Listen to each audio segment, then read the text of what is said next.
Hello, everybody. Today we are going to do the show in English. This is an additional program of Radio Vera, and sometimes we invite English-speaking guests because remember, our goal with this show is to bring more Western topics to discussion. Hopefully, Russian-speaking people will also understand this program because it's in English, but I advise everyone to actually activate the subtitles function in YouTube so that you can actually see the translations as we speak. Добро пожаловать на дополнительную программу «Радио Вера», где мы обсуждаем западные темы. Сегодня мы будем беседовать на английском языке. Пожалуйста, включите субтитры, чтобы YouTube автоматически переводил то, что мы говорим, автоматически на русский язык. Тогда будет, возможно, легче понять то, о чем мы говорим вам. И сейчас я перехожу на английский. Today, our guest is Dan Norton. Dan Norton is an objectivist. I have met Dan Norton in 2015 at the Objectivist conference, which took place in Las Vegas. The Objectivist conference happens every year. And Dan Norton has been very active in his advocacy of objectivism in the media and talking to people. Also, Dan Norton holds a Ph.D. in philosophy, so he has real expertise in when it comes to discussion about philosophy. All right, and now I'm going to bring into the studio Dan Norton. Hello, Dan, how are you? I cannot hear you. Cannot hear you. A moment ago it was working, but now I cannot hear you. We're having some technical difficulties. I'm going to wait until Dan Norton gets his sound working, probably because of the headphones. We tested this setup without the headphones. Cannot hear you still. Perhaps, Dan, you can use the same setup that you had before we actually went live. We usually meet 5 minutes before the show to check the settings. I will remove Dan for a moment for 5 minutes and put him back on after I make some introductions of my own. While Dan is setting up his audio equipment, we will put him back in about 1 or 2 minutes. See if he has resolved his issues. But now I would like to just give a few highlights about what I would like to discuss today. I would like to cover with Dan, make an overview over prevalent ideas that take the minds of Americans, of people living in the West. We have now a lot of cataclysms or changes that are going on in the world. There is war between Israel and Lebanon and Gaza. There is war in Syria. There is discussion of end of war in Ukraine. There is nomination of Trump for the next president. Not nomination, he was chosen, sorry. He is the president-elect. So all these things have influenced the public discourse, and I think Dan is a perfect person to discuss these things. Let's see if Dan has fixed his audio. Hi, Dan. Can you hear me now? Yes, I can hear you now. Great. I can hear you. Yes. Okay. Yes. Okay. Yes. Good. I can hear you.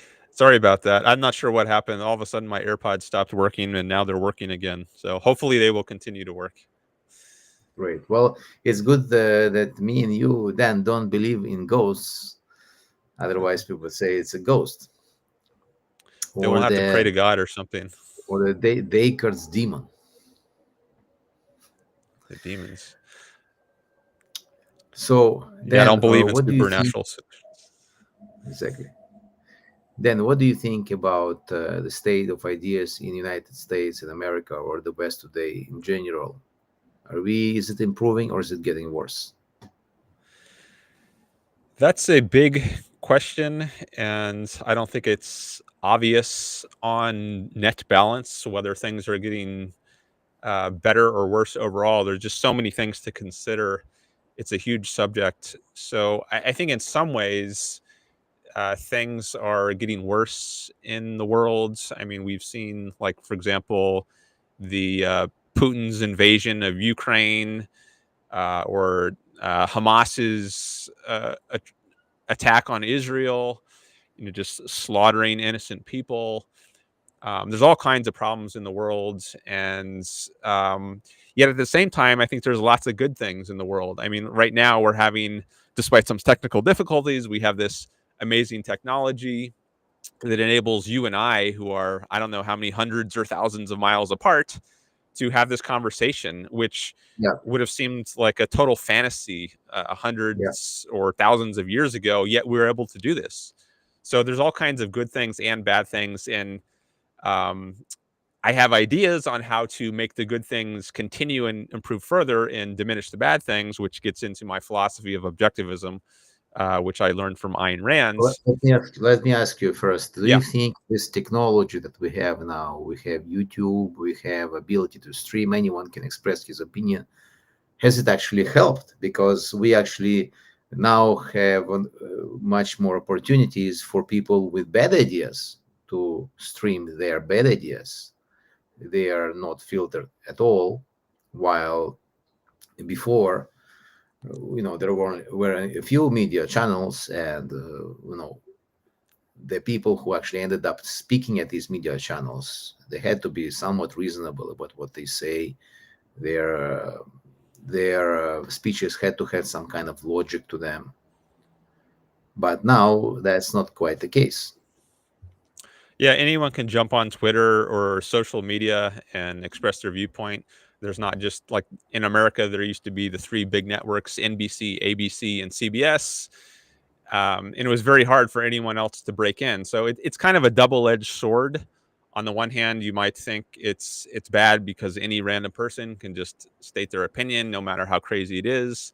On the other hand, people with lots of good opinions who might not otherwise be heard now have an opportunity to do so, and that would include myself. I started a YouTube channel, Dan Norton 1, if anyone wants to check it out. Mhm. And there are millions of YouTube channels that people can go to get some alternative source of media if you don't like or just want to hear something different than is expressed by these three major broadcasting networks. Or, I don't know, in other countries, maybe Russia, at certain times in the Soviet Union, you have to have your opinion sanctioned by the governments. It has to be state approved.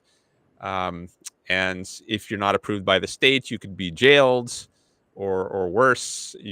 Journalists are sometimes killed in countries, authoritarian regimes.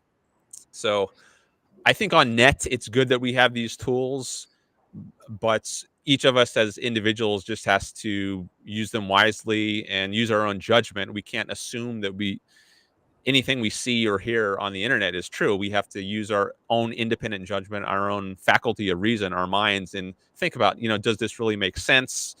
Could this just be some conspiracy that we're hearing? But that There's actually no hasn't been replacement for happening. judgment. It actually hasn't been happening. We have now opportunity for populists to rise, to reach unprecedented reach, to have unprecedented reach. And case in point, you have Tucker Carlson, who is advocating. He had an interview with a Nazi sympathizer. He is advocating that. Last one was, did he say that the nuclear power is a message from the demons? Did you hear of this? I heard something about that. Yeah. That was pretty crazy. Yeah, and still, this man is seen by a large public as a great interviewer. He is getting these, not just by the public, by the people themselves who agree to give him interviews. These are people with big names. These are presidents of countries, and that's a little discouraging to me. And of course, we have Donald Trump, who claimed that he has won the election in 2020 he did this using mass media. And a lot of people actually are convinced that he indeed won the election. I am not sure if he could have done the same had this been on the public media. Could he actually go on C-SPAN or some other public media program and make these wild claims? Would he actually rile up so many people? Because, how many Americans, maybe at least a third of the population, was convinced that he won the election just from his claims? He actually did not produce any conclusive evidence, and many court cases, actually most court cases he failed. 60 out of 61 court cases. So not sure exactly if in practice we're seeing that Twitter is a force for good, or X now that it's called, or YouTube. Yeah, I don't know if like the truth will ultimately prevail. I mean, I think it will, but what the time frame on that is it's very hard to say. Maybe in the short run there's some it seems like a net loss to have these alternative sources of media, but in the very long run they will win out. Sometimes it takes years or decades for the truth to prevail. There could be a dark ages, right, which lasted for centuries historically, but eventually there was a renaissance and then a rise in the West. Mm-hmm.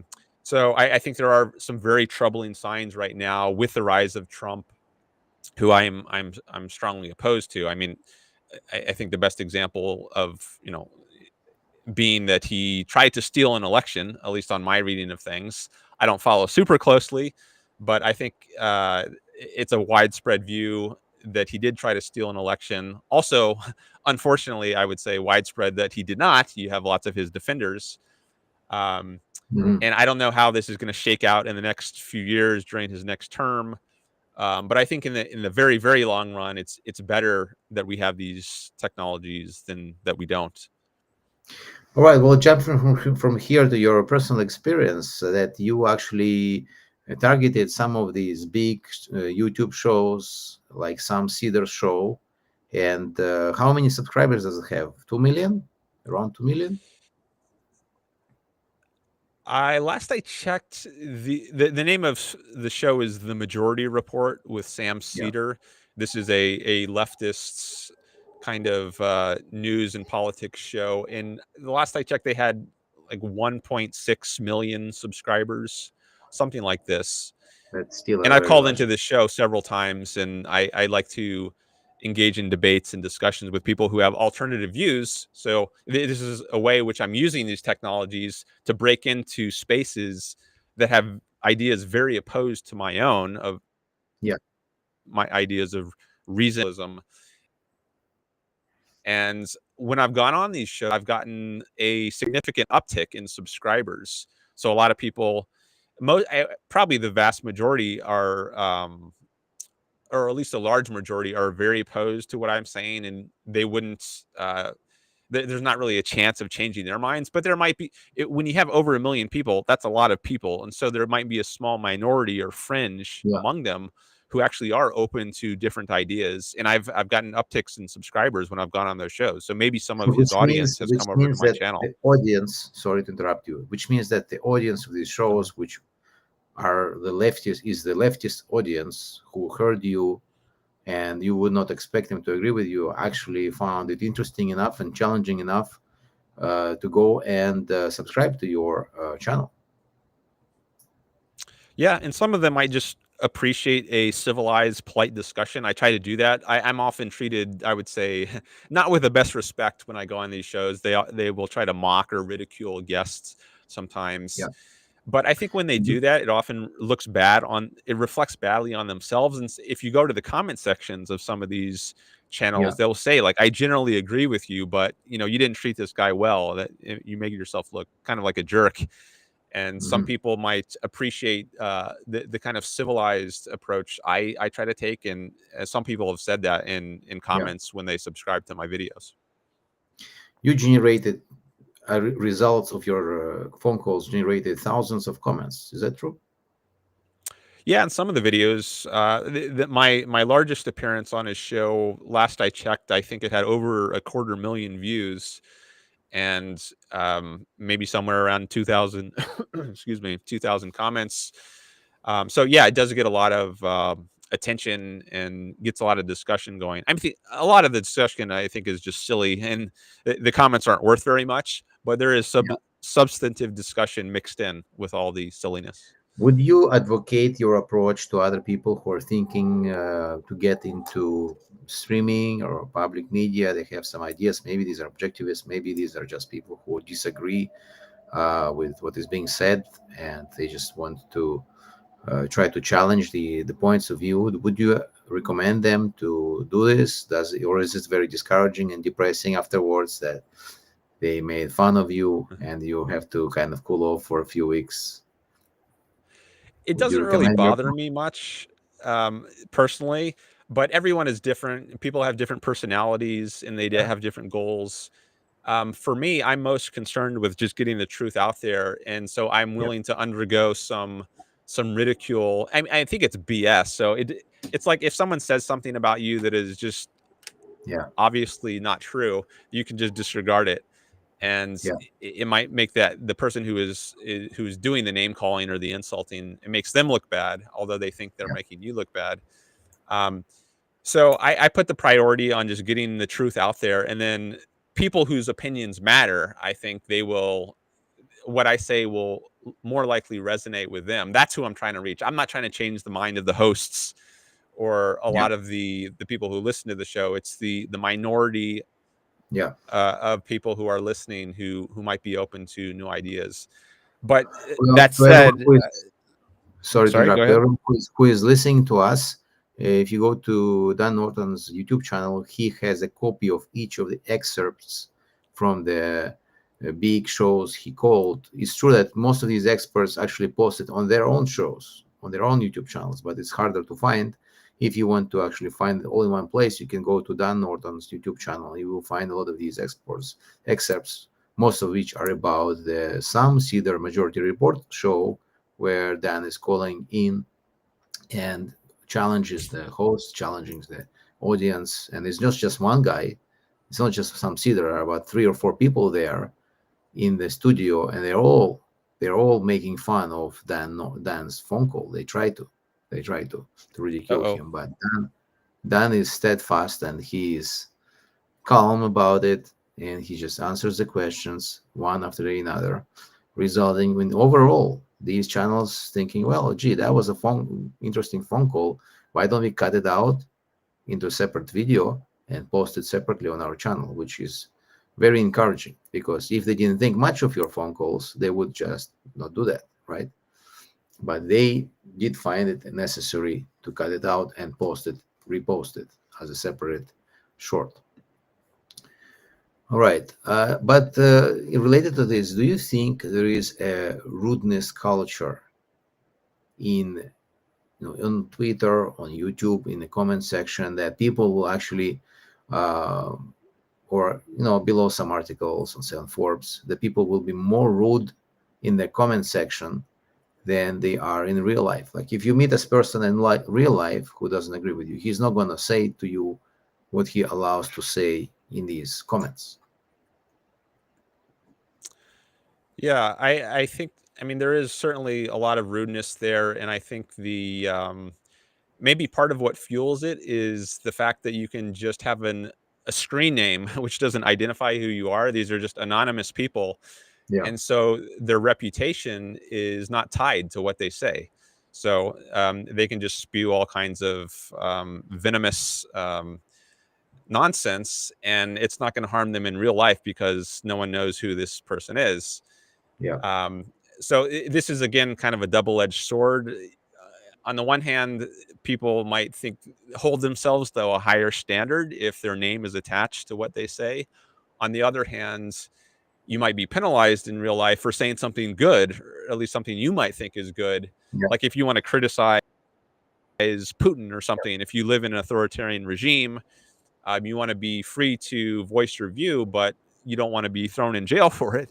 So I do see there's an upside as well to having the ability to post on an anonymous account. So with all these things, there's often the early internet actually had pretty much everybody with these anonymized nicknames in the early internet. But Maybe with the appearance of Facebook, that's when there was a push for people actually using real names, and then what the people say online, is more or less public about them. So it's a challenge. I think maybe people like you and me who decided to go public with opinions, that we have to use our real name. Well, a lot of people they kind of do a hybrid. Like they don't say their real name. They'll make up a name, but you can see their face. So there are degrees here. Some people will not show their name or their face. Some people will show their face but make up some alias for their online persona. So there are different ways you could do it. And it's just very personal depending on what your situation is. Like there are certain times in my life when I would not have wanted to be public. Like when I was going through graduate school, I think a lot of my ideas would have been controversial, and maybe I wouldn't have been treated fairly. Maybe professors would have been biased against me if I expressed certain ideas. So I didn't really become public until after graduate school, and I think that just might make sense in it. If you're working in a certain industry, maybe you're not going to be hired or not going to be promoted Mhm. if people know that you hold certain ideas.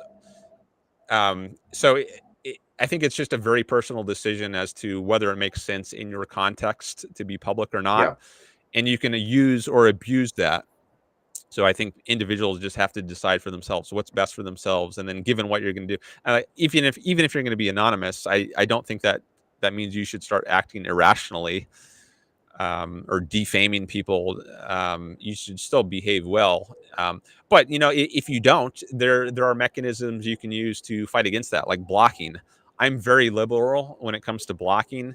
So whether someone is anonymous or not anonymous, if someone engages in a conversation with me in a way that's uncivil, they're just throwing ad hominems, insults, they're not having a Yeah. substantive discussion, I will block that person so I don't have to deal with that any further. Would you say that this liberal practice of blocking decreased your viewer count or subscriber count on your platforms? It might to some degree, but it might also increase it. It's hard to know exactly what the net result is. So by blocking a lot of people, I'm losing those viewers. However, I'm having what I would consider a more high quality comment section. Like people who go to my comment sections, which are Yeah. moderated on my channel, they don't have to wade through a lot of BS and nonsense comments. They can read substantive comments, things that are actually dealing with the essence of the issues, and that's the kind of discussions that I want to encourage.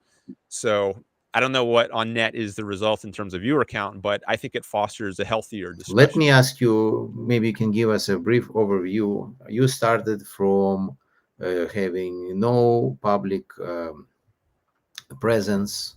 You're starting basically from level zero, and you try to attract people to your ideas. And you did this by approaching people in universities. Was that how you started?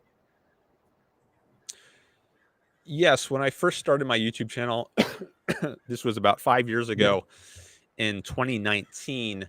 I was just finishing up my Ph.D. at the University of California, Davis. I was working on a philosophy Ph.D. And as I was finishing up my degree Yeah. there, I had some free time, and I didn't have a traditional job lined up. A lot of people who are in graduate school for philosophy, they intend to go on and become professors, and that was my intention for a while. But eventually, I decided I wanted to do something different. I wanted to engage with the broader Yeah. public, reach a larger audience, and it just seemed a more fulfilling sort of career to me after I got the idea of it. And YouTube wasn't around when I first, well, it was around when I started graduate school, but I didn't really have the idea of becoming a YouTuber myself. But after I got this idea partway through grad school, I thought I would at least want to give it a try. It seems like it could be a lot of fun. I can have total control over what I discuss things that I'm passionate about, and I just wanted to give it a shot. So to get some content for my channel, I decided I would go around and interview people near the university where I was doing my graduate work. So I interviewed a lot of students, mostly on the topic of selfishness. Ayn Rand, she's very well known for her promotion of what she calls the virtue of selfishness. So this is a term which is often, she would say, misunderstood. People think if someone is selfish, that means you're a bad person, you're a rude jerk to others, you don't care about others at all. That's not Ayn Rand's view of selfishness at all. For her, it just means doing what's best for yourself. But that does not mean treating others like rude jerks, because, like, for instance, if I treat you very badly, if I'm unfair to you, then you're not going to want to be my friend. You're not going to want to do business with me. Yeah. So is it really in my interest to treat you like a rude jerk? Ayn Rand would say no. You should consider other people's perspectives and respect their rights, but it's all for the point of making your own life go better, pursuing your own happiness. That's what it's all about. But let me interrupt And here. For many men, yeah, for sure. many men at least, it's standard conceptual idea that a man has to be tough, strong, macho, and the way it comes out in social environment, he has to be dominant and dominating. And I saw some videos where Donald Trump is shaking somebody's hand, and he is like pulling his hand to himself, the guy's hand, to show that he is bigger and stronger and more dominating. At least that's how I interpret it.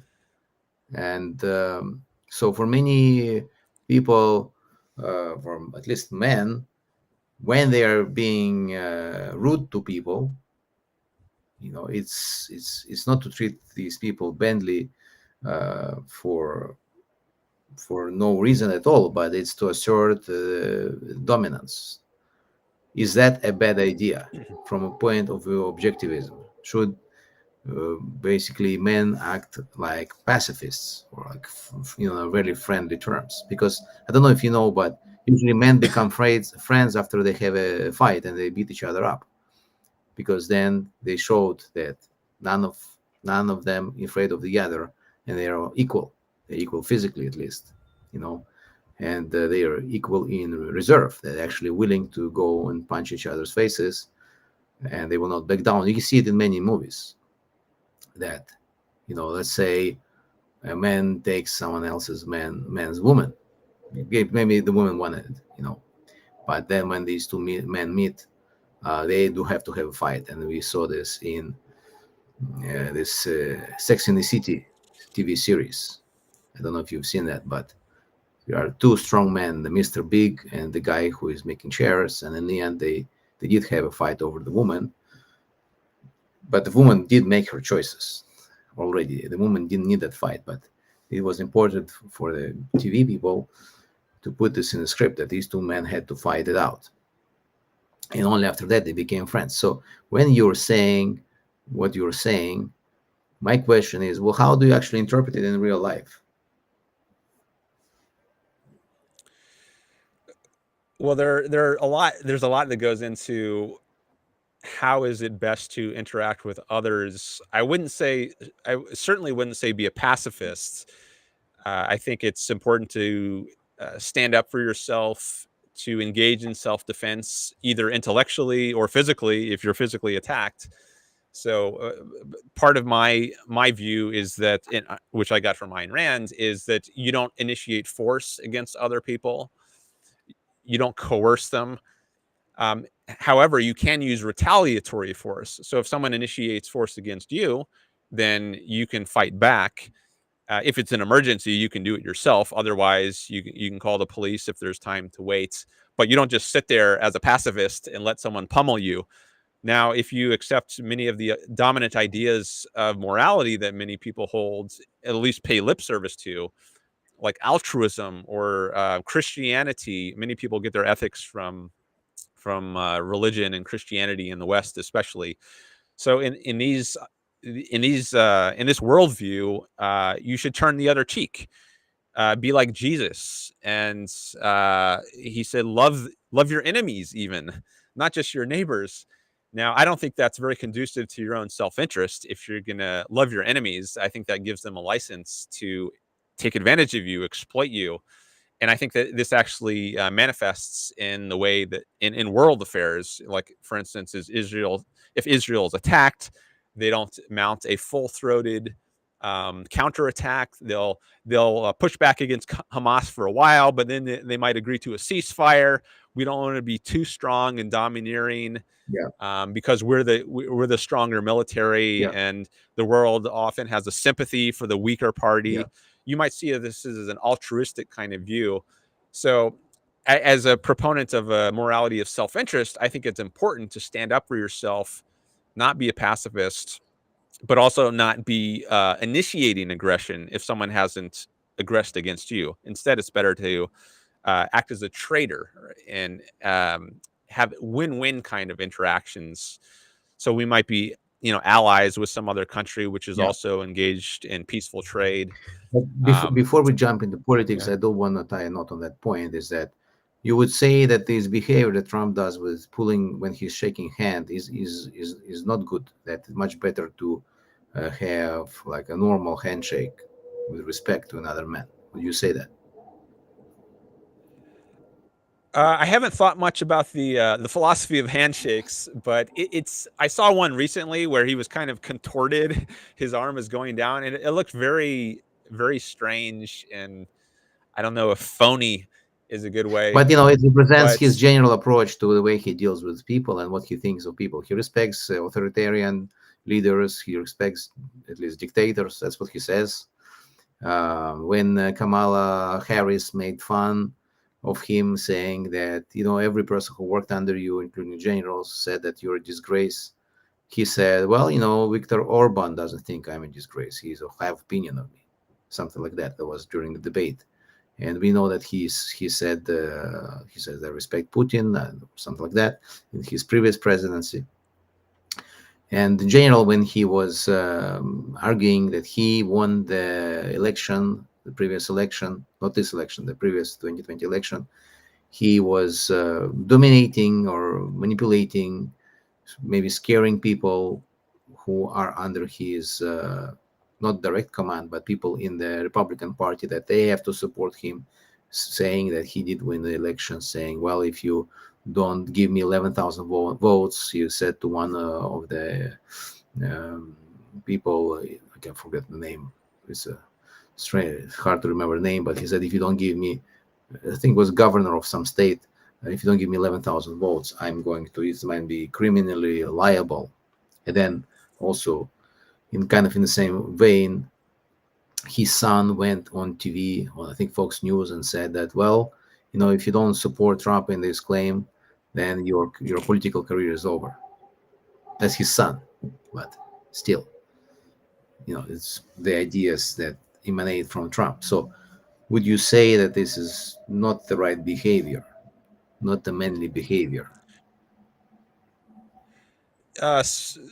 I would say it's not the right behavior whether you're a man or a woman. It's just, as a human being, I think it's good to be in touch with reality and not make up facts, not lie, not be dishonest.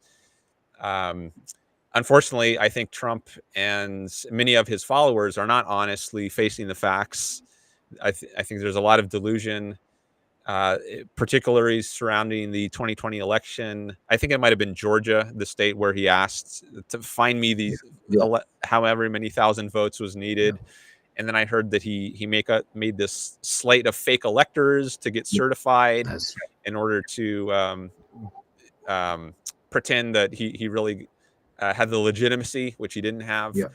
So I don't think it's so much an issue of manliness or womanliness. It's just humanness. It's best to face the facts, not put your feelings or desires over your perception of what's actually true. There's Ben Shapiro is well known for a line, facts don't care about your feelings. And I think that's definitely true. I mean, the facts are what they are, whether you like them or not. But unfortunately, I think many people don't abide by that statement, including Ben Shapiro himself, who has over time become more friendly to Trump, and he's also religious. I don't think being religious is a great sign that you're not putting your feelings over the facts, because religion is based on faith, which is, as I understand it, faith is you believe something even though you don't have evidence for it. And that's definitely not a fact-based approach. Yet Ben Shapiro and billions of people around the world have this kind of mystical faith-based approach, not a reality-based approach. I would say follow your reason, your rational mind's judgment of the facts. That's the way to go, whether you're a man, woman, child, or anything. All right. Since we now did mention Ben Shapiro, I wanted to give a brief discussion about the intellectuals who seem to capture the minds of Americans.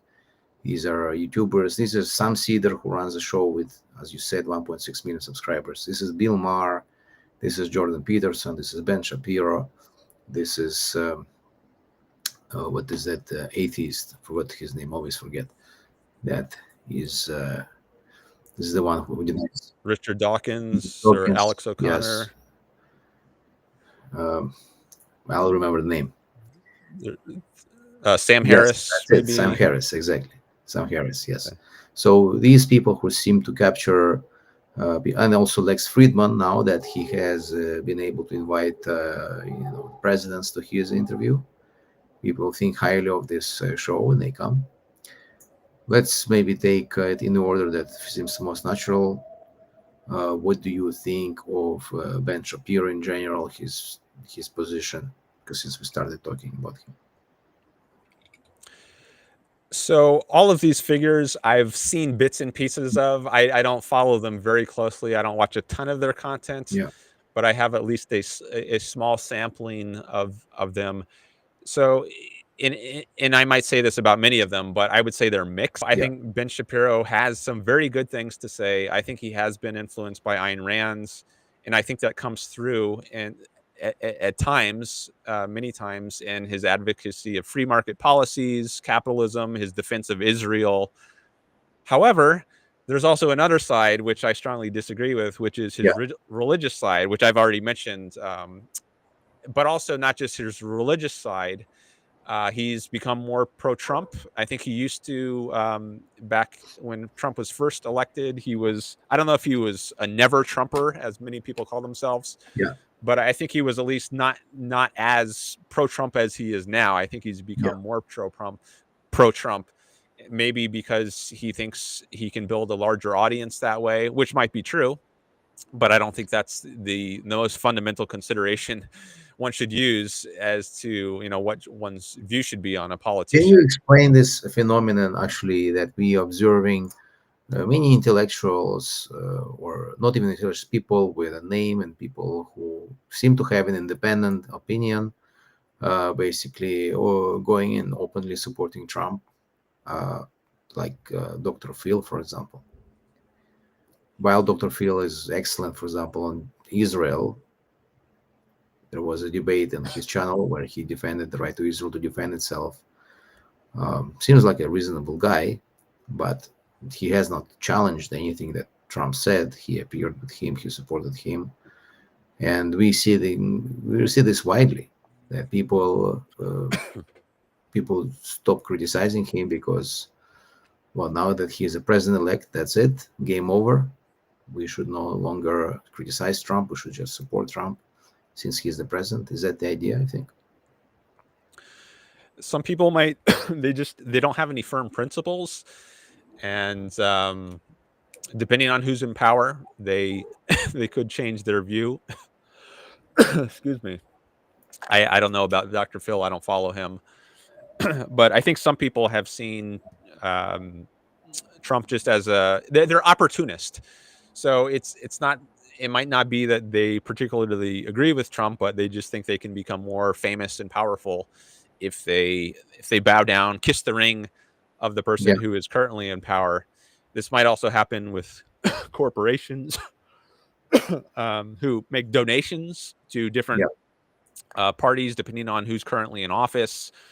Unfortunately, I think politicians, they have control over the economy to an extent they should not have. There Yeah. are lots of regulations, and businessmen, they lobby the government to get the politicians on their side. So they'll make donations or, Yeah. take them out to parties because, unfortunately, I wouldn't put the blame on this primarily on the corporations who do the lobbying. If you think lobbying is the only way you can run your business, because of the way our system has been evolving, and then there could be joint blame on both sides, the corporations and the politicians. But I think we need to get governments and Yeah. out of the economy so that there's not an incentive for people to try to lobby politicians and bribe them to get special favors from the government, like through antitrust. Sometimes we see large corporations suing other large corporations and appealing Yeah. to like antitrust laws, which allegedly are supposed to stimulate competition. But I think, in fact, these are non-objective laws. There's really no clear way to abide by them. It just gives the government arbitrary power to regulate lots of Yeah. corporations. Actually, a thinker that I forgot to mention is Elon Musk. Elon Musk. I never thought of him originally as an idea person. I thought of him as a businessman, as a productive man. But as years progressed, we see the world where Musk is expressing opinions. He has views. And do you think Musk is expressing views that are beneficial on net or detrimental? Again, I think he's a mixed case on net. I'm not sure whether I would say his ideas are positive or negative. I think maybe it's more important just to call it out, however it goes in particular cases. So Yeah. some of his tweets, I think I would strongly agree with. Others I would strongly disagree with. He's Mhm. become favorable to Trump, Yeah. having joined his team, and he's also, I would be opposed to that. I'm quite anti-Trump myself, which is not to say I would say you should never vote for Trump. I personally have not voted for Trump, but I can understand people who might think he's better on a particular issue, like Israel, for instance. You might think he's better than Kamala Harris would have been. And if Yeah. Israel's a big issue for you, you might have voted for Trump on those grounds. But I think Yeah. just voting for him is different than being an enthusiastic supporter of him. Exactly. That's what I Yeah. disagree with. And I think Elon Musk is probably more in that. I worry he's more in that enthusiastic camp, not just seeing Yeah. him as the lesser of evils. So, but on the other hand, I think he's run these companies like SpaceX, which has done some amazing things. There was this catch of the rocket a few Yeah. months or weeks Yeah. ago, which is very impressive, and he wants to take us to Mars. So I admire his ambition and a lot of the technological innovations he's helped to run the companies of. So I think he's a very mixed case, and it's important just to call it out either way, not be a tribalist and think everything he does is good or everything he does is bad, Yeah. but judge him on a case-by-case basis and call out what's good and also call Well, out what's bad. let's call out one thing that I think is terrible. Is he's suing advertisers on Twitter who refuse to advertise, put their ad content near posts about racism or anti-Semitism. They created a coalition. The advertisers created a coalition that we will collectively agree not to advertise on Twitter because the Twitter policy was not to filter anything. And what happened is that all these anti-Semitic posts showed up beside their advertisements. So he decided to sue them for colluding against him and using antitrust, and I think that's terrible. Yeah, I would agree. I think people should be free to associate with whomever they want. And if you think Twitter is a bad platform because of who they allow or the kinds of comments they allow, then you should be free to disassociate from them. And that's not any violation of anyone's rights. If you choose to dissociate, it would be a violation of rights if you were forced to associate with someone, regardless of your opinion of them. So yeah, I would strongly disagree with Musk on that one. All right, well, let's move on to some other intellectual. Maybe we'll cover Jordan Peterson. Do you think Jordan Peterson still has any kind of serious influence, or is he passé now? So he's another one that I don't follow closely. He certainly had a large influence, it seems, I guess, particularly on young men. It seems like he's given them some kind of direction and meaning. He first came to prominence back, I think, around 2016. There was this controversy about using pronouns enforced by, I don't know if it was the Canadian government or university that he was working at. You had to use certain pronouns to refer to people who were transgender, and he refused to do this. Yeah. And I admire taking a stand against that, where you're coerced. I mean, if it's a private university, they can set whatever policies they want. I think they should be able to do that. But if it's a government institution, I think it's not so clear that it's right for them to be coercing people to do certain things. So I admire Peterson for that sort of fight that he put up against and enforced use of certain language. But I disagree with his, again, he seems kind of religious, although it's maybe not the most conventional, straightforward kind of religiosity he has. It might be a kind of metaphorical. It's hard to get a handle on him. Sometimes when someone asks him a simple question, like, do you believe in God? I've heard that he will ramble a lot and just talking these kind of word salads, and it's hard to make sense of what he's saying. So he's another mixed figure who I think has been very influential. As to how influential he is right now, I don't have a great read on that. But I think he's just a mixed case. I see. Well, let's now maybe touch on some of the policies that briefly we did just talk about it, but what's in vogue is Trump's idea of tariffs. He said, my favorite word in the English language is tariffs. He is now trying to impose tariffs on Canada, on Mexico, and he is saying this to other countries, that I'm going to create tariffs. And he also says, in respect to Canada, that by not setting tariffs, United States is sponsoring Canada because there is a trade deficit. We export more than they import into Canada. I mean, United States. Because I don't know if some listeners don't know, but this show is based out of Canada, from Vancouver, Canada. Radio Vera is based in Vancouver, Canada. All right, so can you maybe briefly state your view of tariffs for the sake of our listeners? I oppose tariffs, and the reason I oppose tariffs is because they are coercive. So this is a case where, by force of governments, you are making companies charge or you're adding a price to whatever goods they want to import. And it's not that some overseas country, Japan or whomever, they want to sell to, let's say, Americans at a certain rate. The government is forcing them. So if they want to sell a car to an American for $20,000, the government is saying, we're forcing you to sell this at $25,000. It's not their free judgment. So who is going to pay the surplus? Who is actually going to pay the final surplus? Yeah. So if you're an American, who is considering buying this Japanese car, now you have to pay $25,000 instead of the $20,000 that they were going to sell it to you without. So let's repeat this for everybody.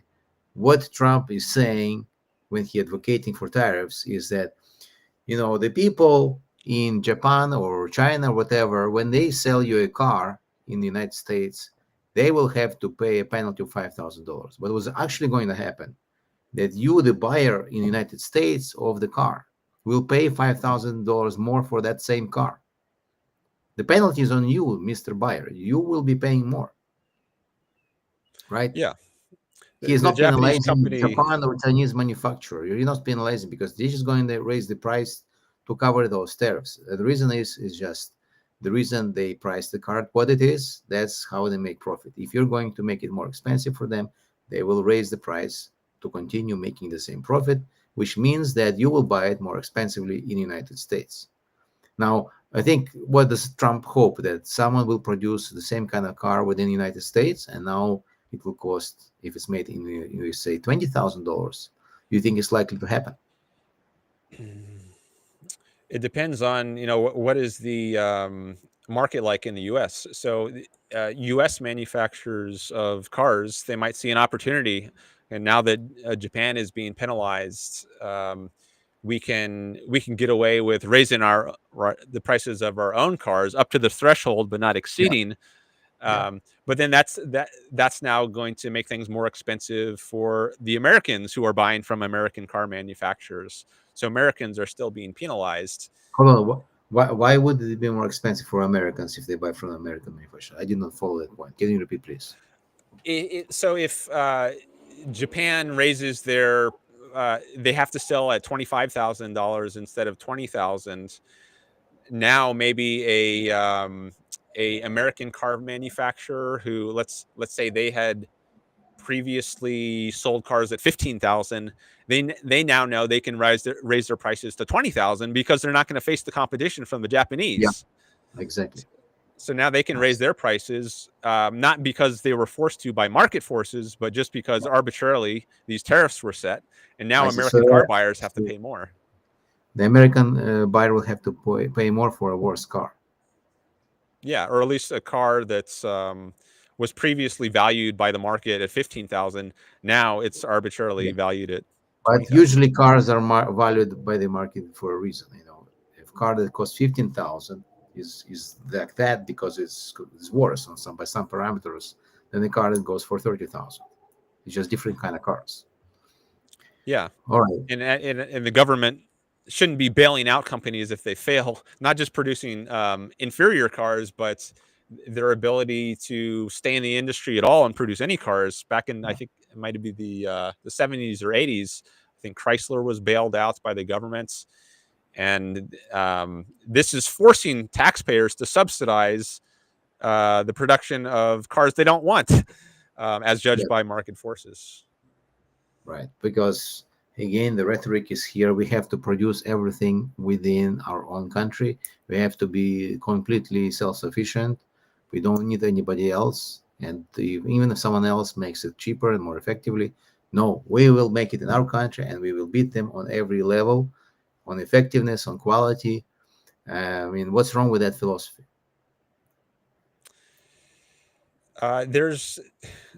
There's no need to produce everything yourself. That's defeating the purpose of division of labor. I mean, if you look at it on like an individual level, why not be a self-sustaining farmer?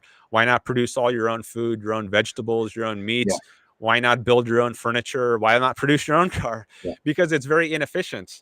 And this applies not just on a local level, but on a global level. So it could be that some countries, because of their resources, they're much more productive at producing some goods rather than the others. But we lose all that comparative advantage.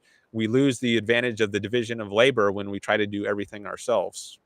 But does this argument work?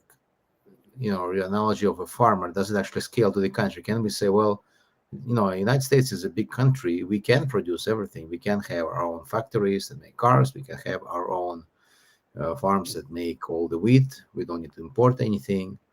Maybe we can export, but we can just produce everything ourselves. Maybe for United States, could you argue that it could actually work in the United States? Maybe it doesn't work in Israel. It's a smaller country. It does need to import something because it just doesn't have all those resources. It doesn't have as much wood, for example. It does have to import wood. I understand it doesn't have steel. It does have to import steel. But, well, first of all, let me give you a moment to answer this. Do you think there is a case for America to produce everything by itself? it's more plausible that you would produce everything yourself as a country than you would as an individual. Yeah, But I still think it's the case that even if you could produce everything yourself, you couldn't do it as efficiently as if you outsourced certain of your goods that you produce. So even if we can, uh, say, produce cars here in America, um, it might be better a better allocation of capital to focus on the computer industry. Maybe we have unique talents in that industry that don't exist in other places, and so it's better to there's a greater profits to be yeah. had if we funnel our capital into one industry rather than the other, even if we could do it all I ourselves. find it very interesting that very few places in the world can match the ingenuity that's happening in the United States in the IT industry. I don't know why that happens. It does have to do with the American spirit that people try to invent things here and they don't really do that in other places. I mean, we do see a rise in high tech sectors in India, in Ukraine, but I think only Israel can really compete with United States in innovation. I might be wrong here, but that's my understanding. Why is it that America is so innovative? I think fundamentally it's because this is because of the freedoms we have. So we don't have, at least the initial idea of America was that we didn't have a all-powerful government regulating the behavior of its citizens. You were free to do what you want, act as you chose, as long as you're not initiating force against others. And this philosophy of government attracted millions of immigrants from around the world who did live under oppressive regimes. They saw America as this land of liberty, symbolized by the Statue of Liberty. They saw that you could come over here and make a better life for yourselves. You would not be persecuted or oppressed by the government. So you can live as you choose. And this is a very attractive model of society, which is conducive to entrepreneurship, and I think that freedom is what allows the innovation to happen. If you have to run to the government and get the permission of the commissar in Soviet Russia, you have to make it sure it fits into their 5-year plan. Then that's going to massively slow everything down. There's going to be huge bureaucratic hurdles you have to jump over to Yeah. make any little minor improvement, and Mm. that's not conducive to innovation. That's conducive to stagnation. I can also maybe add something that I have observed is that in the third world countries that don't have pure freedom, many people who do enter high tech fields, I think their goal is just have a decent life, just make enough money to afford things, to have quality of life, and maybe if they have enough to emigrate from that place, from that country. But when people come to United States, those same people, they come to United States, suddenly they have a spur of innovation. They don't just make enough money to afford the living, to afford groceries, but it's not enough for them. They have creative ideas to go beyond that. Uh, and interesting, like for example, Zoom. Zoom was invented by, I think, immigrant from South Korea. I'm not sure, or China. I'm not sure, but Zoom was created here. It wasn't created where that guy came from. And you can say many things like this. Even Google. Google was created by son of Russian immigrants. It was created here, not there. So we can find these parallels in many sub industries within the IT. It's people come to the United States and suddenly they discover that they can create new things. Yeah, and I Right. think with the Zoom CEO, unfortunately, it was very hard for him to immigrate. I heard he had to wait, I don't know how many years, and file a number of different applications before he was actually approved. So I think we could have a lot more innovation if we had a more open immigration system. A lot of people who want to come here are ambitious people who have big dreams, and unfortunately, I think a lot of those people are kept out by our current immigration policies, which are far too restrictive, in my view. Would you say the common idea, since we're talking about ideas prevalent in the United States today and in the West, the idea prevalent today is that we need to close up the borders. The border is a big problem. It's a big problem, especially in the United States. They're saying the south border, you have all these people coming in through this open border. And these are not just, I guess, Mexicans or South Americans. People come through that gate from all over the world because they can get through.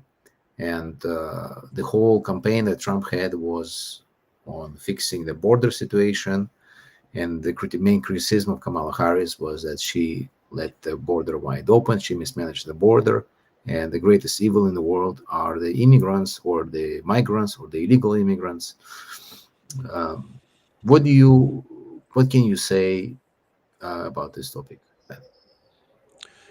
I think there's a lot of misinformation about immigration. Like when it's called an invasion, this rhetoric is often used by Trump that these immigrants are invading. I'd say no. If you want to see a real invasion, look at something like the Hamas attack on October 7th, where they come across and they murder hundreds of people. That's an invasion.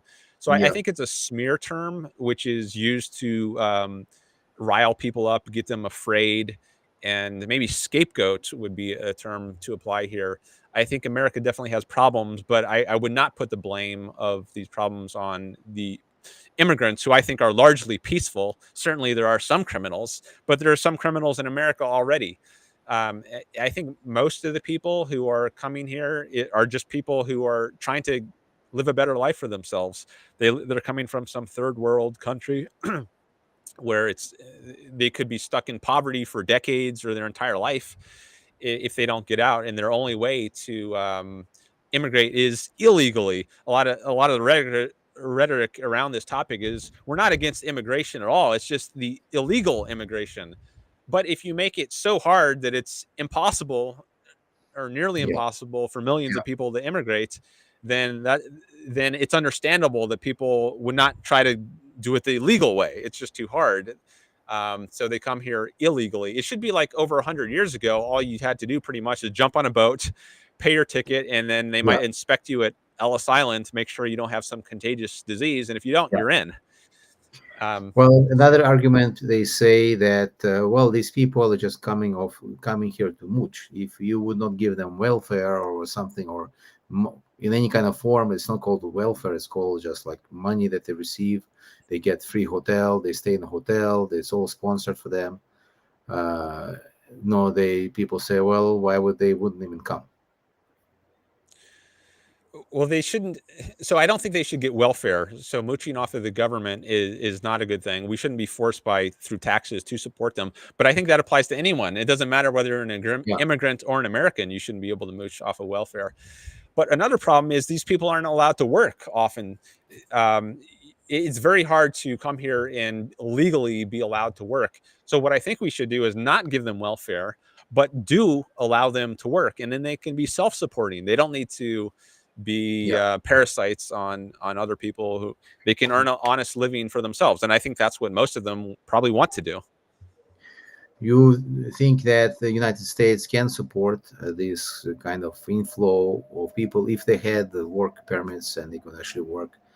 I think the situation now that most of them actually stay close to the southern border, they don't spread out within the United States. Is that the case? Or not much, not significantly? Or is that wrong information? I may not have the most updated information here. I don't know if most of them stay close to the border. There are some who go back and forth, or for some, I think it's a seasonal thing with agriculture. They'll come here for a while and then temporarily, and then they'll go back. It might also turn partly on like what is the nature. Are there these sanctuary cities where you're more safe to stay if you're you're not going to be deported. Like Los Angeles, I think, is one of these sanctuary cities, or San Francisco. So, but I don't know, like right now, if most of them are staying near the border. But I'm hopeful that they will be free to go wherever they want, and they're not going to be deported. But that's going to take a lot of work to persuade the public at large that should be the case. That's part of what I do. Great. One more question on this topic of immigration is that there are some people saying that there are these immigrants are coming in, they're sponsored by the left, by the Democrats, so that they can gain votes. So they want to increase the voting base. Can these immigrants actually vote? Or migrants, not immigrants, illegal migrants, can they vote? I don't think they can. I think you need to be a citizen, and you're not a citizen if you just migrate here. Certainly not if you migrate here illegally. Yeah. So I don't think they could vote. Now, of course, it might be the case that certain places don't verify your identification if you go into like a voting booth. And I don't know if there are some places where you can vote without showing ID. Maybe there are. But at least as a matter of law, I would think that they're not able to vote if they're here illegally. They would have to first become citizens. Do you think that the voting mechanism should be improved? That is not good. I think there probably should be a way to make it electronic rather than having to either do mail-in votes or actually go physically to a polling place. It seems like we should be advanced enough today that you can just do it electronically, and then it's also much easier to count that way. And of course, there are worries about fraud. But I think that's true regardless of whether you're doing it electronically or by paper. And there ought to be ways that you can put in safeguards so that if you do it electronically, you don't have massive numbers, or maybe any. Maybe it's even easier to prevent fraud if you use technology, maybe AI of some sort. I don't know. But I do think it could be improved. And then maybe you'd be less likely to have these claims of stolen elections. If it were made electronic, it might be easier. Okay, great. Well, we try to keep our show around an hour. In the finishing minutes, we've been slightly over an hour now. But in the finishing minutes, I would like to give you the stage. You can talk openly about what is the objectivist philosophy, why you advocate it, where people can find out more about it, and so on. Go ahead. Thanks. Well, thanks again for having me on. I really appreciate the opportunity. So to let the audience know a bit more about the objectivist philosophy I support. So I think Boris might have mentioned this in the intro, but to put it in a nutshell, it's a philosophy of reason, egoism, and capitalism. So reason meaning using your own minds as opposed to just going by faith, just believing something without evidence. And then egoism, that means living for yourself, but not by being a rude jerk and stepping on the rights of others. Your purpose in life is to pursue your own happiness. You have one life to live on this view. I don't believe in a afterlife or some supernatural realm you go after you die. You only have one shot at this. So make it the best you can be. Achieve the most happiness that you can. And then politically, capitalism. This is the most conducive society to achieving your own self-interest in my view, in Rand's view. This is a society, capitalism, where the fundamental principle is that you cannot coerce others. So you have to relate to others on a voluntary basis, on a trading basis. So if you want something from someone else, you offer them something in exchange. Could be money. You go into a store, you give them money, they give you food or shoes or whatever it is, but you don't just steal it. That would be coercion. And you also don't use the legislature of the government to vote. So taxes are a way of, you might vote in politicians who say, we're going to tax everyone and then redistribute the money people have. So we're going to use taxes to fund healthcare or education, public schools. Ayn Rand is opposed to that. She thinks you should be free to spend your money as you choose. It's yours. It's your life. and you should be able to take the fruits of your efforts, the money you earn on a job, and spend it however you choose. It shouldn't be up to a government to redistribute your wealth as it chooses. So you shouldn't be funding other people's retirement, Yeah. social security. If you want to help someone voluntarily, that's fine, but you shouldn't be forced to. Where, So that's a little bit about her philosophy. And I see you want to yeah, jump in and say I do something. want So. to just direct slightly. Where can people read about this or watch videos about this that you would recommend? What would be a good starting point? Go ahead. So Ayn Rand has many books. She did fiction and nonfiction. Her best known fiction books are The Fountainhead and Atlas Shrugged. She also wrote a much smaller one called Anthem. That might be a good one to start with. And We the Living, which was set in Soviet Russia. So for your Russian audience, they might be interested to read that one in particular. There's tons you can find on the internet. But of course, there's also misinformation. I think she's often smeared because she has very controversial views, and a lot of people see her as a threat, I think, and they distort her views rather than arguing with what she actually advocated. So I think it's very important to read her own works. You can find a lot of that on the Ayn Rand Institute's websites. And I've also got some videos on my channel where I discuss issues from a perspective of Rand's philosophy. Excuse me. Dan Norton one on YouTube, if you want to check that out. If you even want to have a conversation with me, feel free to get in touch. So those are some places that you can look for more about these ideas. Great. Thank you, Dan. Thank you for finding time to speak with me today. I know that everyone who is listening, I gave Dan a short notice because, as you know, that on this channel we usually do guest appearances in Russian. And when I cannot find a Russian speaker who can speak about Western ideas, I invite English speakers. And I think very highly of Dan, of his activity in on the media, in communicating the ideas of objectivism. So I'm very glad that Dan actually was able to join us.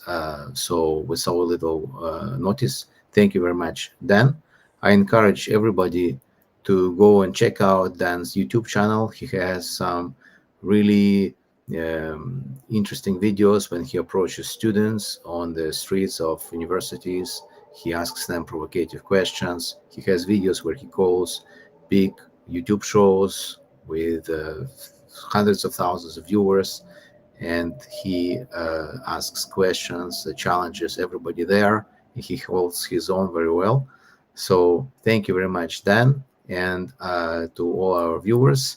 We'll see you next time. Remember that our Radio Vera show comes up every Friday at 10:30 a.m. Vancouver time, which is Pacific time, and we will be again next week, and we will be talking to Gregory Magarchak, who already appeared with us a few times, but now it will be his whole hour. So thank you very much, and until next week. Thank you, Dan.